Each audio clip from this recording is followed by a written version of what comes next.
अच्छा, पिछली दफा जब मैंने क्लास खत्म की थी तो आप लोगों के सामने एक सवाल छोड़ के किया था कि आप में से 3 आदमियों को मैंने असाइनमेंट दिया था, मुझे नाम याद नहीं आ रहा है किसको मैंने कहा था, लेकिन मैंने एक काम दिया था उनको। अब आप ये सोचेंगे मैं इस तरह के काम आपको क्यों दे रहा हूँ। बेसिकली ये रिसर्च है कि मैंने एक टॉपिक जो मेरे जहन में आया मैंने आपको दिया कि आप में से 3 आदमी जाके उसको सर्च करें और 2-2 मिनट में बताएं कि जी उन्होंने क्या सीखा है। ये एक तरीका है लिटरेचर सर्वे करने का। जो लिटरेचर सर्वे किया जाता है ना, कोई भी रिपोर्ट बनाने से पहले या कोई भी काम करने से पहले, आप पहला काम जो करते हैं जब आपको असाइनमेंट मिलता है तो उसके मुतालिक जो कुछ भी हुआ हुआ होता है पहले उसकी आप रिसर्च करते हैं। तो ये उसका एक तरीका है जो मैं आपको बता रहा हूँ, ठीक है ना। तो वो 3 हजरात कौन थे मुझे नाम याद नहीं है, जरा वॉलंटियरली बता दें उनमें से अगर कोई एक मौजूद है कि जो मैंने असाइनमेंट दिया था कि माया सिटीज की जो एक डिस्कवरी की है कैनेडियन बच्चे ने अपने कमरे में बैठ के, जो उसने प्रिडिक्ट किया उसके ऊपर हुआ, उसको मैंने कहा था कि आप जरा इस पे रिसर्च करें। कौन 3 थे? जी सर, अस्सलाम वालेकुम। मैं थी। वालेकुम सलाम जी मिस, कैसी हैं आप? जी अल्हम्दुलिल्लाह सर। बिस्मिल्लाह, शेयर कीजिए हमारे साथ जी, अपने साथियों के साथ।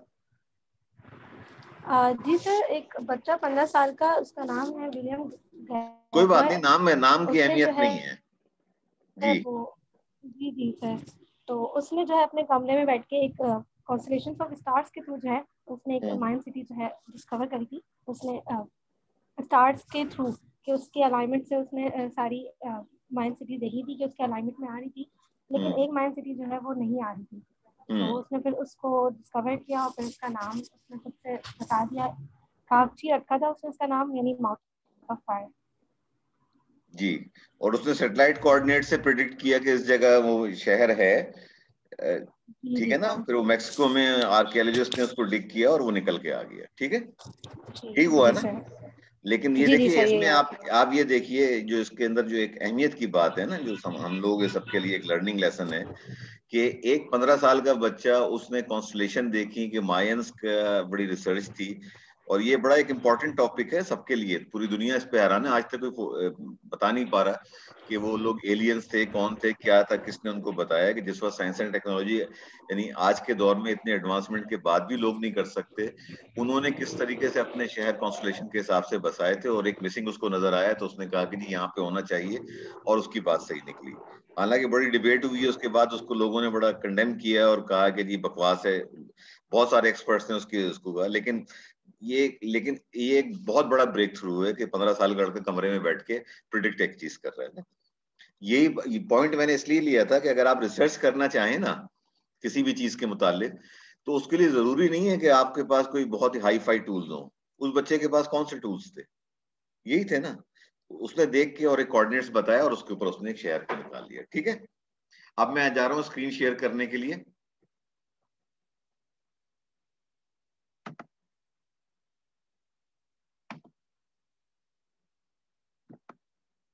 अच्छा, अब तक जो हमने बात की थी, देखिए मैंने आपसे पहले 2 लेक्चर्स में कोई टेक्निकल बात नहीं की है, सिर्फ ये बताया है आपको कि आपके कोर्स की आउटलाइन क्या है, और मेरे जो इख्तलाफात हैं इस आउटलाइन से वो अपनी जगह पे। जो आउटलाइन है उसके अंदर रहते हुए जो चीजों को हम सीख सकते हैं। देखिए मैंने जो ये असाइनमेंट लिया है ना मेमन साहब के कहने पे, उसका एक मकसद है, सिर्फ और सिर्फ एक मकसद है कि मैंने 36 ईयर्स इंडस्ट्री में गुजारे हैं, हैवी इंडस्ट्री के अंदर, ऑयल इंडस्ट्री के अंदर, स्टील मिल में, ब्रिटिश स्टील के अंदर, सब जगह काम किया है। आप में से मैंने जो पहली क्लास में बात कही थी, आज मैं उस बात को रिपीट कर रहा हूँ।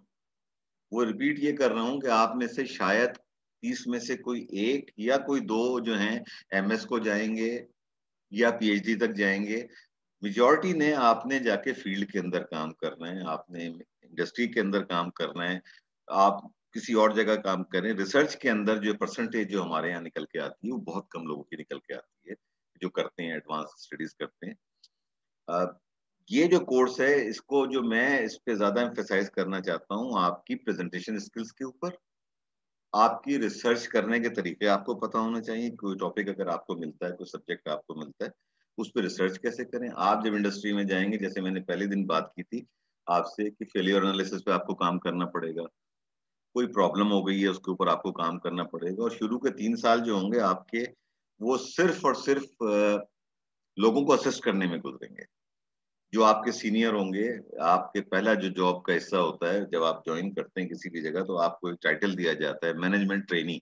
आपके नाम के आगे ट्रेनी लगा हुआ होता है, ठीक है ना। तो वो आपको ट्रेन करते हैं, हर इदारा अपने कल्चर के हिसाब से, अपनी जो उनके वर्क एथिक्स होते हैं उसके हिसाब से आपको ट्रेन करता है, और आप उससे काम सीखते हैं और रफ्ता रफ्ता आप, मैंने पहले ये बात कही थी, दोबारा मैं रिपीट कर रहा हूँ इस बात को, कि मैंने लोगों के कैरियर बिगड़ते हुए देखे, बनते हुए देखे। एज एन इंजीनियर मुझे बहुत तकलीफ होती थी जब मैं देखता था कि एमबीए, आईबीए के या लम्स के या किसी भी यूनिवर्सिटी के ग्रेजुएट्स आते हैं, और वो इंजीनियर, और वो एक ही लेवल के ऊपर एंट्री हुई है, लेकिन आईबीए वाले या एमबीए वाले का कैरियर जो है बहुत तेजी से आगे बढ़ता है, और हमारे लोग पीछे रह जाते थे, इंजीनियर बरादरी।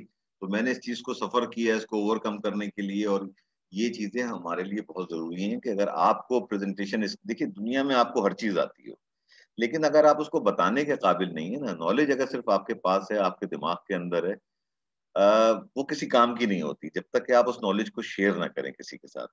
और ये आपकी नौकरी का बहुत इंपॉर्टेंट हिस्सा होता है कि आप अपने सीनियर को बता रहे हैं, आप अपने बॉस को बता रहे हैं, आप किसी जगह प्रेजेंट कर रहे हैं, ये चीजें बहुत इंपॉर्टेंट होती हैं। और याद रखिए कि जिंदगी के अंदर सिर्फ और सिर्फ बॉडी लैंग्वेज से, जो समझदार अफसर होते हैं ना, आपकी बॉडी लैंग्वेज से जज कर लेते हैं कि आप कितने सीरियस हैं काम के बारे में, या जो आपने काम किया है। अभी देखिए, मैंने 3 आदमियों को असाइनमेंट दिया था, मुझे नहीं पता था कि उनमें से 3 में से सिर्फ एक, ये मिस जवेरिया ने बताया है मुझे, बाकी 2 ने इसके ऊपर पढ़ा या नहीं पढ़ा।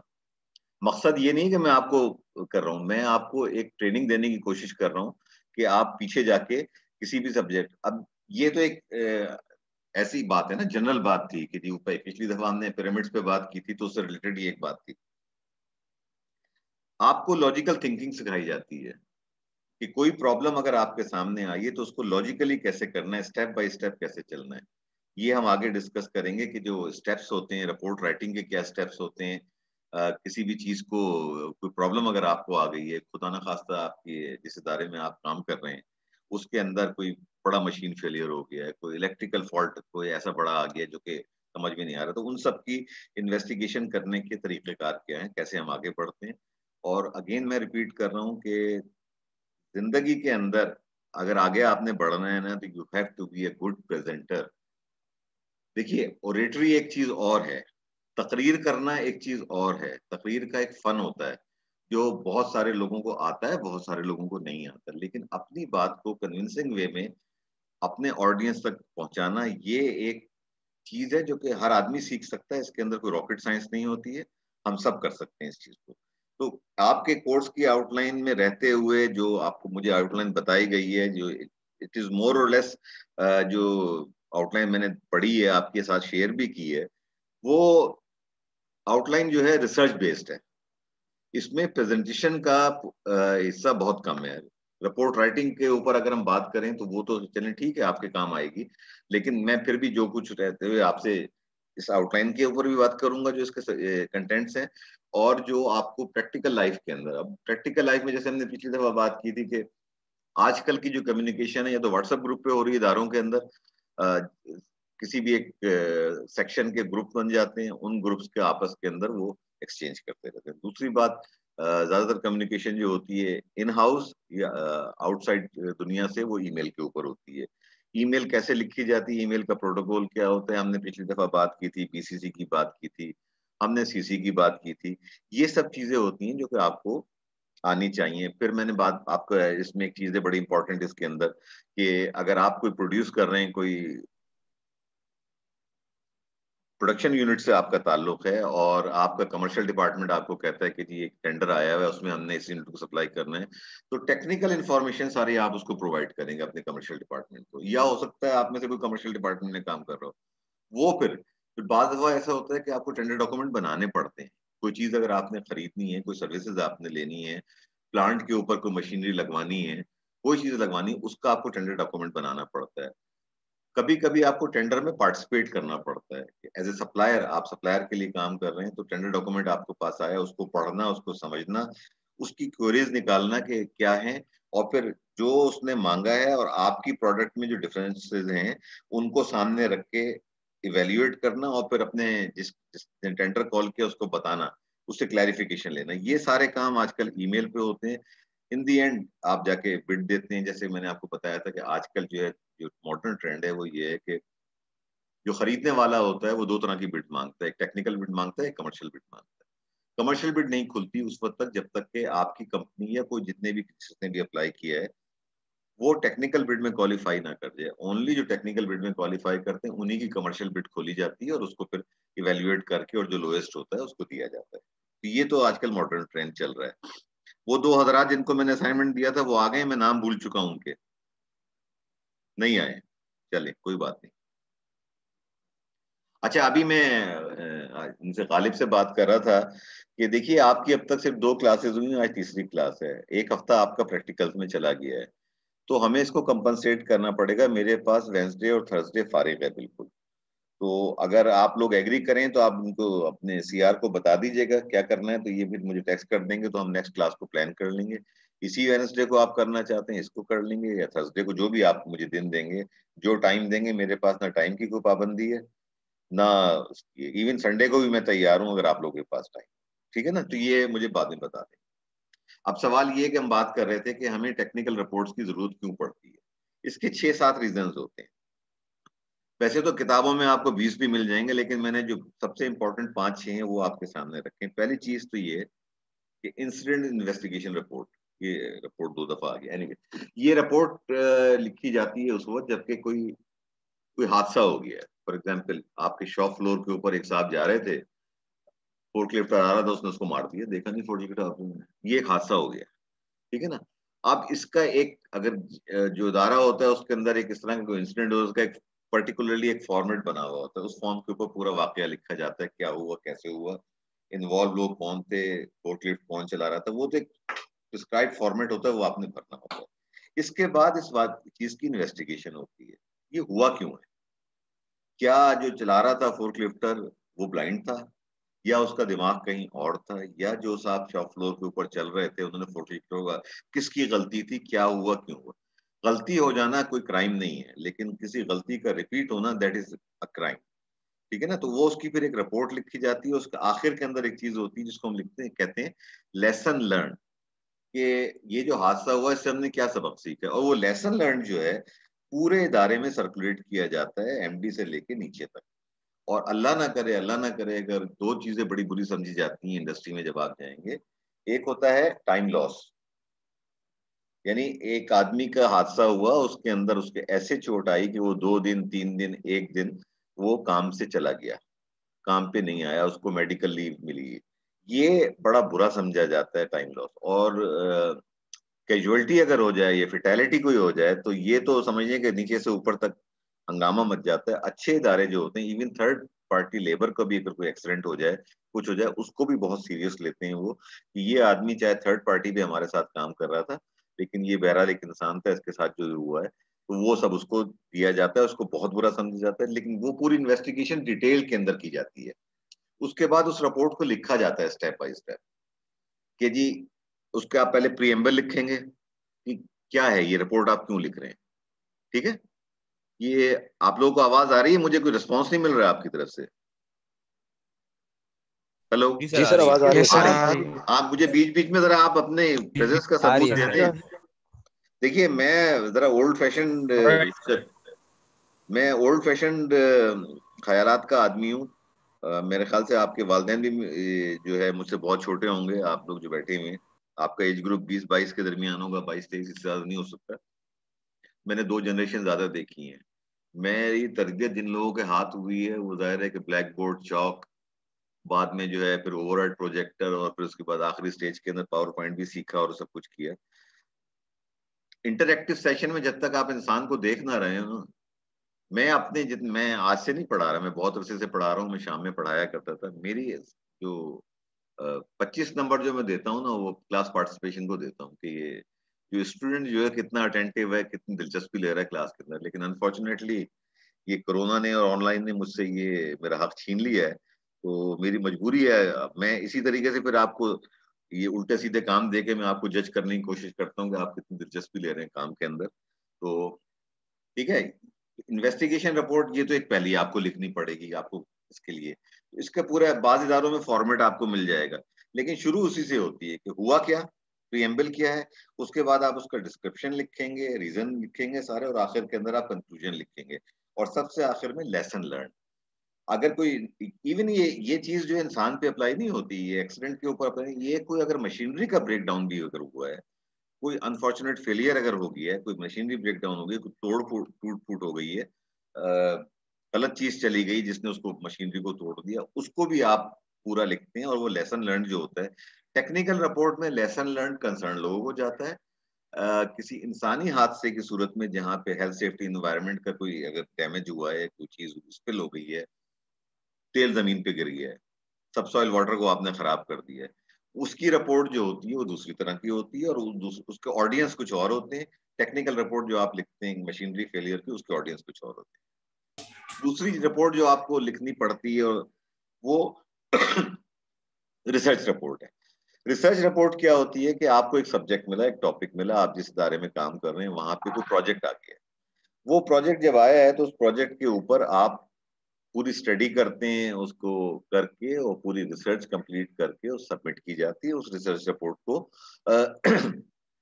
जो ऑडियंस होते हैं, इसका फॉर्मेट भी मोर और लेस वही होता है कि प्रीएम्बल होगा, उसके बाद जो रिपोर्ट आपने लिखी उसकी समरी होगी, जो हमने पहले डिस्कस किया था कि 6-7 स्टेप्स होते हैं ना, फिर उसकी डिटेल होंगी, फिर एक्सपेरिमेंट्स अगर आपने कोई किए होंगे, आखिर में फिर उसके वही कंक्लूजन, और उसके बाद समरी और एक्नॉलेजमेंट आप लिखते हैं।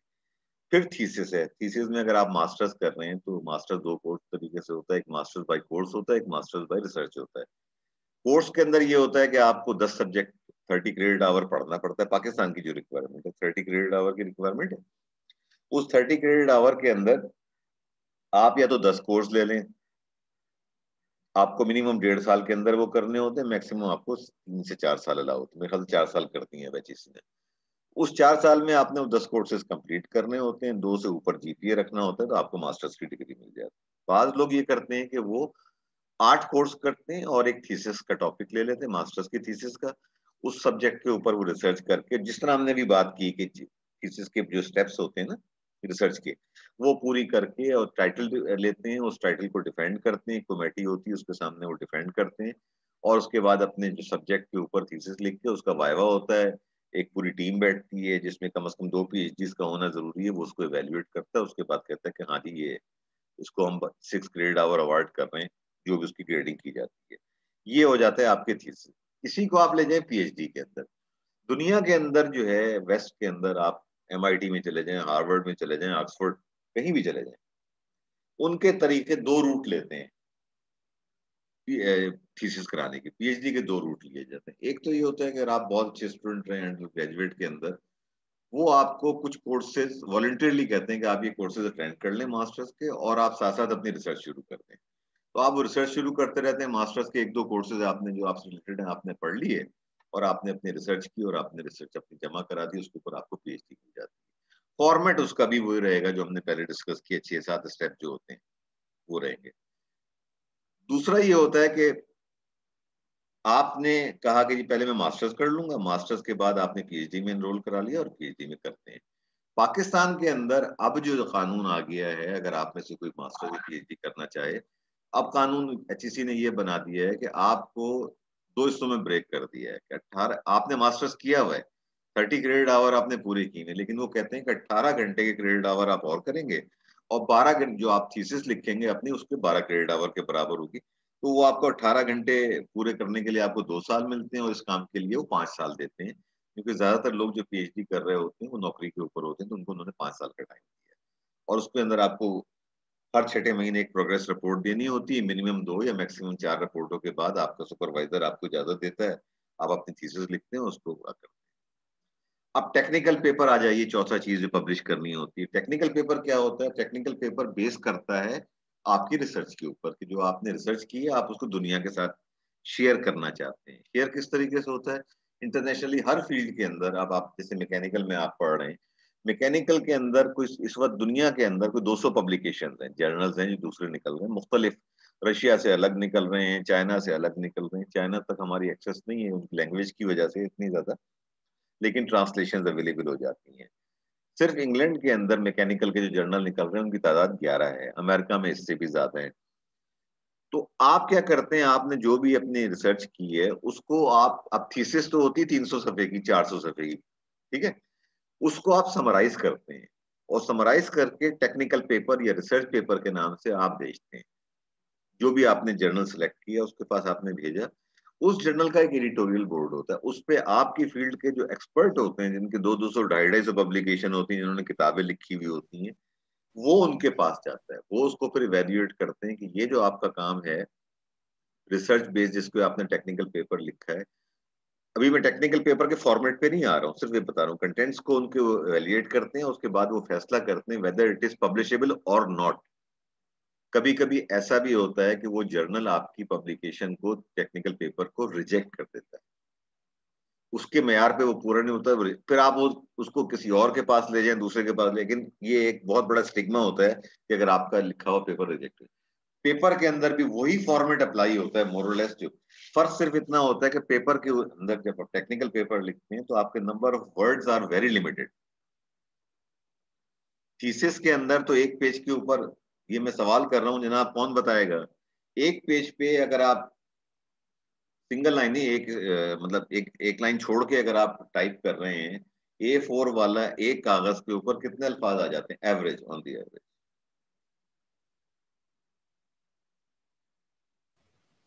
कोई भाई बताओ मुझे, A4 सर का साइज क्या होता है? 120 120 to 120 तक कितना अच्छा होता चलो, अब मैं दूसरा सवाल पूछ रहा हूँ, तुम लोग नहीं बताते, मुझे सवाल पूछने में मजबूर करते हो। A4 पेपर का साइज क्या होता है? आप फौरन खोलो गूगल, सर्च करो उसके ऊपर, बताओ A4 पेपर का साइज क्या होता है? 11/8 इंचेस सर। 11/8 या 11.7.5 कुबिक, ठीक है ना। अब इसके ऊपर आप एक एक सिंगल लाइन पे, मतलब आप एक लाइन की छोड़ के लिख रहे हैं, कितनी लाइनें आएंगी? 17-18 लाइन आ जाएंगी ना। एक कागज जो आप, यार आपने रिपोर्टें आप भाई लोग लिखते सर हो कि नहीं A4 लिखते? आप असाइनमेंट सबमिट करते हो नहीं यस सर करते, प्रिंट करते हो ना आ उसको? जाएंगे सर 17-18 लाइनें आ जाती हैं ना, यस सर ठीक है ना। अब इस पर डिपेंड करता है कि आप यस फॉन्ट साइज कौन सा ले रहे हैं। अगर आप फॉन्ट साइज 14 का ले लोगे तो आपके कम अल्फाज यस मतलब आएंगे, आप नॉर्मल 10 या 11 का लोगे तो ज्यादा आ जाएंगे अल्फाज। एवरेज 120 से 130 लफ्ज आ जाते हैं ना एक पेज के ऊपर।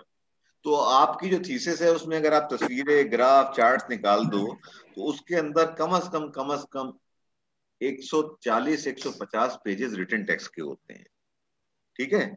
मल्टीप्लाई कर लीजिए, कितने हो गए? 18,000 वर्ड्स हो गए, नहीं हो गए, जो आपको लिखने होते हैं, right.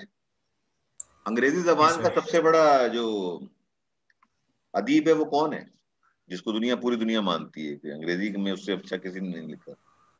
William Shakespeare. William Shakespeare Shakespeare, William Shakespeare Shakespeare, बिल्कुल सही है। विलियम शेक्सपियर ने जितने भी ड्रामे, जितने नॉवेल, जो कुछ लिखा है उसमें आपको पता है कितने अल्फाज इस्तेमाल किए हैं?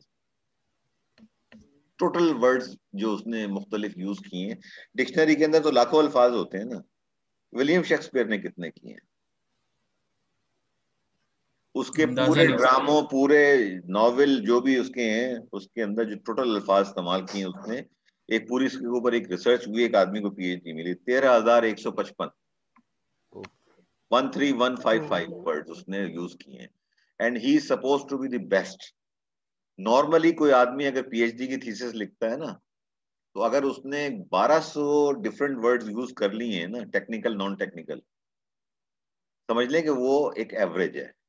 1200 से ऊपर जो अल्फाज इस्तेमाल करता है अपनी थीसिस के अंदर, अपनी PhD के अंदर, वो अबव एवरेज है। और अगर कोई 1500 ज्यादा इस्तेमाल कर रहा है तो वो बहुत अच्छा समझा जाता है कि इसकी अंग्रेजी जबान पे जो इसका कंट्रोल है, जो इसका, अब तो खैर दुनिया बड़ी आसान हो गई है ना, कि अब आप फौरन गूगल पे जाके आप दूसरा वर्ड ढूंढ सकते हैं ना। अगर एक वर्ड रिपीट हो रहा है तो आपके पास बड़ा एक ऑप्शन होता है ना, आप गए, आपने सिनोनिम्स निकाले और आपने मोर और लेस उसको आपने रिप्लेस कर दिया। ये सिर्फ मैं आपको बता रहा हूँ, देखिए कि ये 1300 अल्फाज आपको आने चाहिए अगर आप PhD के लिए कर रहे हैं ना, तो ये आपके लिए बहुत जरूरी होता है। अच्छा, जब आप इस तरह के काम करते हैं ना, गूगल से अल्फाज को रिप्लेस किया आपने एक की जगह दूसरा, यकीन कीजिए मैं आपको ये बिल्कुल बगैर किसी मुबालगे के ये बात बता रहा हूँ कि जो आपकी रिपोर्ट पढ़ रहा होता है ना, जिसने इवेल्युएट करना होता है, उसको 2 मिनट में पता चल जाता है। पिछली दफा हम बात कर रहे थे प्लेगरिज्म की। प्लेगरिज्म जो है वो एक नकल करने की एक शक्ल है ना। क्लासरूम में अगर कोई बच्चा नकल करता है, मैंने अपनी जिंदगी में बहुत पेपर किए हैं, पढ़ाया है, देखे, मैं एक कॉपी से 1 नंबर से शुरू किया और 30 नंबर तक अगर मैं आ रहा हूँ ना, अगर कहीं कोई कॉपी हुई है ना, मुझे 2 मिनट लगते हैं पता करने में। 2 मिनट के अंदर पता चल जाता है कि इन दोनों में से किसी एक ने गड़बड़ की। तो फिर वो दोनों जो हैं, 1 मिनट, ये मुझे मैसेज आया है मीटिंग 10 मिनट में। अच्छा, मैंने चले अपग्रेड कर दिया है मैंने। हेलो हेलो, आवाज आ रही है आपको? Yes sir. हाँ, वो मुझे मैसेज आया बिल्कुल 10 मिनट में खत्म यस होने सर, का। Yes sir. मैंने उसको अपग्रेड अच्छा। कर दिया है। अगर ड्रॉप हो जाए तो मैं दोबारा फिर ठीक आपके है। साथ कर लूंगा, ठीक है? ओके ठीक है सर। Okay sir. पहले पिछली दफा तो ऐसा नहीं हुआ था, इस दफा पता नहीं क्यों घर से ये मुझे तंग कर रहे हैं। तो बात हम कर रहे थे कि ये जो चीजें होती है ना, छोटी छोटी बातें होती हैं, लेकिन जिंदगी में आपके बहुत काम आएंगी।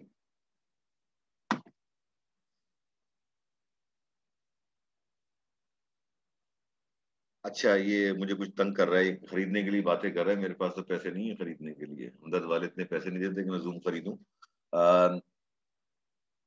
सॉरी, हम कहाँ पे थे? Hello. Plagiarism sir sir. Sir आप बता रहे थे प्लेगरिज्म प्लेगरिज्म की बात। हाँ, प्लेगरिज्म की बात कर रहे थे। जी, प्लेगरिज्म। पे बात तो प्लेगरिज्म जो होता है वो भी एक नकल की एक शक्ल होता है, ठीक है ना? नकल की एक शक्ल होता है, और वो आपको प्रेजेंटेशन नजर आ रही है? मेरे पास गायब हो गई है यहाँ पे। सर विजिबल है सर। आ रही है सर। आपको आ रही नजर? है चले सर आ चले, रही सर। ठीक है, आ रही है। ठीक है। वो मुझे जूम वाले कह रहे हैं कि खरीदो हमसे कुछ, तो इसलिए मसला हो रहा है मुझे। ओके, तो प्लेगरिज्म जो होता है वो भी आपको पता चल जाता है कि फौरन पता चल जाता है। तो कोशिश करेंगे इस तरह के इंसान काम ना करे। अच्छा, अब टेक्निकल पेपर में ये चीजें पकड़ी जाती हैं। फिर एक जो टॉपिक होता है हमारा, बड़ा इंपॉर्टेंट टॉपिक होता है, वो होता है टाइप्स ऑफ रिपोर्ट। कितने टाइप्स की हम रिपोर्ट्स लिख रहे हैं? Sorry, survey report. अब सर्वे रिपोर्ट क्या होती है कि जनरली कि ये बेसिकली हमारे साथ इतना रिलेटेड नहीं, इंजीनियर्स के साथ। ये मार्केटिंग वालों से रिलेटेड होता है कि आपने एक प्रोडक्ट डिजाइन की है, डिजाइनर आप हैं, उसको लॉन्च करने से पहले वो मार्केट में सर्वे कराते हैं, या रिवर्स होता है, पहले मार्केट से सर्वे कराते हैं कि जी हम ये एक चीज हमारी डिजाइन स्टेज के अंदर, इसको अगर हम लॉन्च करें तो मार्केट का फीडबैक क्या होगा। वो सर्वे करने के लिए लोग हायर किए जाते हैं। आप अखबारों में पढ़ते होंगे जी, गैलप सर्वे ने ये बताया कि फलाने इलाके के अंदर ये हो रहा है, लोग इस तरह सोच रहे हैं, महंगाई के मुतालिक इस तरह सोच रहे हैं। ये सारे सर्वे होते हैं। इसके पूरी एक मेथोडोलॉजी बिल्कुल अलग होती है सर्वे करने की।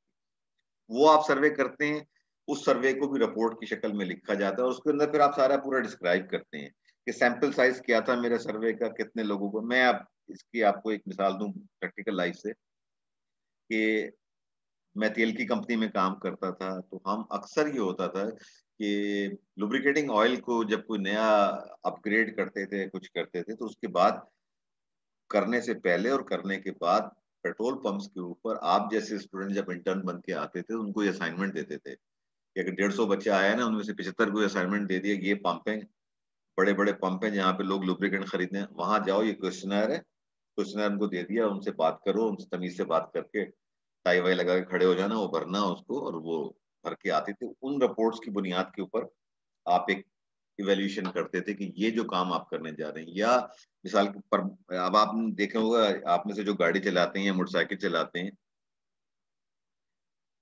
आपको पंपों के ऊपर बाइकर्स लेन अलग नजर आनी शुरू हुई है ना, आप कि बाइकर्स के लिए अलग लेन होती है। Yes sir. Yes sir. ये किस तरीके से हुआ था, ये मैं इसका विटनेस हूँ, मेरे सामने ही बात हुई थी कि एक सेल्स कॉन्फ्रेंस में हम लोग बैठे हुए थे, तो एक जूनियर लड़के ने ये बात कही कि जी हम 60% कस्टमर जो आता है पंप के ऊपर, वो मोटरसाइकिल वाला होता है, और सबसे ज्यादा जिल्लत उस बेचारे की हो रही होती है, उसको कोई पूछ नहीं रहा था वो उधर। तो जो आपके, अगर आप 100 लीटर बेच रहे हैं, तो 60 लीटर लेने वाला जो है उसको इज्जत नहीं मिल रही है, और जो 40 लीटर लेने वाले हैं, जो बड़ी गाड़ियों में आते हैं, उनको इज्जत मिलती है, उनकी गाड़ी के शीशा भी साफ कर रहे होते हैं, उनको सलाम भी कर रहे होते हैं। इन बेचारों को ना कोई सलाम करते। And that idea was click. और उसके बाद जो है, सबसे पहले एक कंपनी ने शुरू किया जहां मैं काम करता था, उन्होंने एक बाइकर्स लेन बना दी कि इसके अंदर कोई गाड़ी जा ही नहीं सकती, सिर्फ मोटरसाइकिल वाला जाएगा। और वो, तो लेकिन अभी उस स्टेज पे नहीं पहुंच सके कि जहां बाइक वाले की बाइक पे से मट्टी भी हटाई जाए, वो नहीं हुआ। लेकिन बहरहाल ये हो गया कि उनको गाड़ियों के दरमियान रुक के इंतजार नहीं करना पड़ता, एंड दैट इफेक्टेड उसने बहुत ज्यादा सेल्स के अंदर। तो जब दूसरी कंपनीज ने देखा कि ये हुआ है तो उन्होंने सर्वे करा के इससे ये पता चला कि बाइकर्स जो थे वो बहुत ज्यादा मुतमईन हुए थे, और उन्होंने कहा था कि जी ठीक है, तो और ये हमारी इज्जत हो रही है, और इस चीज को उन्होंने किया। तो ये सर्वे रिपोर्ट जब आपके पास आती है, उसके कंटेंट्स देख के और आप उसके बाद फैसला करते हैं। इसका लिखने का फॉर्मेट भी अगर आपको लिखनी पड़े, मोर लेस वही होता है कि पहले तो वही टाइटल क्या है, आपने उसके ऊपर पेस वर्क क्या किया है। इसमें लिटरेचर सर्वे नहीं होता, आपको उसको देख मार्केट सर्वे देखते हैं कि क्या क्या इसका कौन कौन क्या क्या कर रहा है, और उसके बाद आप अपने जो आपने एक्सपेरिमेंट किए होते हैं वो, और एंड के अंदर आप कंक्लूजन लिख के और मैनेजमेंट प्रोसेस। आखिरी किताब जो कि मैं और आप शायद कोई भी ना कर सके, वो है किताब लिखना। किताबें दो तरीके से लिखी जाती हैं। एक तो ये होता है कि आप बहुत बड़े, आपने पीएचडी किया हुआ है, आपके 200 पब्लिकेशन है, और एक ही टॉपिक के ऊपर नहीं। फर्ज कर लीजिए कि आपने फटीग पढ़ी है, आपने इसके अंदर पढ़ाई गई है आपको फटीग एनालिसिस, यस सर। पढ़ा होगा ना आपने फटीग एनालिसिस, क्या होता है फटीग? भाई कोई तो मुझे सर बताओ फेलियर आ आप। जाना मटेरियल में, जी मटेरियल में फेलियर आ जाना सर। किस वजह से? दो तरह की होते हैं ना, एक फटीग कहलाता है, एक क्रीप सर कहलाता है। कंटिन्यूअस लोडिंग की वजह से। कंटिन्यूअसली लोड की वजह से। हाँ, सर रिपीटेड लोडिंग करता है लोड के ऊपर, रिपीटेड स्ट्रेस के ऊपर लोड डिपेंड पड़ने करता है से सर। अगर कोई मटेरियल के अंदर कोई डिफेक्ट होगा तो वहां से क्रैक इनिशिएशन होती है, उसको आप करते हैं। क्रीप क्या होता है? Time dependent deformation. सर एक टाइम तो क्रीप वो होता सर है ना, लोड ज्यादा टाइम तक उसके ऊपर लोगों की अप्लाई तरफ रहे सर सर। झांकना, उसको भी तो साइक्लिक क्रीप लोड कहते हैं कहते ना। हैं। क्यों भाई? कोई आदमी अगर sir lower cyclic level load में झांके तो उसको भी तो बेसिकली। क्रीप कहते हैं ना। ये क्रीप होता है जब हाई सर वो अलग टेम्परेचर के ऊपर जब कोई लोड पड़ता है ना किसी मटेरियल के ऊपर। यस एक तो होता है मटेरियल कांस्टेंट टेम्परेचर पे चल रहा है, कांस्टेंट पे चल रहा है, ठीक है ना। रूम टेम्परेचर के ऊपर एक मटेरियल चल रहा है, जब चलने से जो हीट जनरेट होती है उससे उसका टेम्परेचर बढ़ जाता है। कितना जाता है मशीन का, किसी भी मशीन। अच्छा ये बताइए कि कभी कोई आपने की लैब में कोई मोटर है, इलेक्ट्रिकल मोटर घर में देखी है? पानी की मोटर यस सर। देखी है ना, पानी की मोटर जो पानी चढ़ाती है ऊपर। कभी आपने सुना है कि कभी कहा हो, किसी ने भाई ने कहा हो, किसी ने कहा हो कि मोटर गर्म हो रही है? क्या मतलब होता है इसका?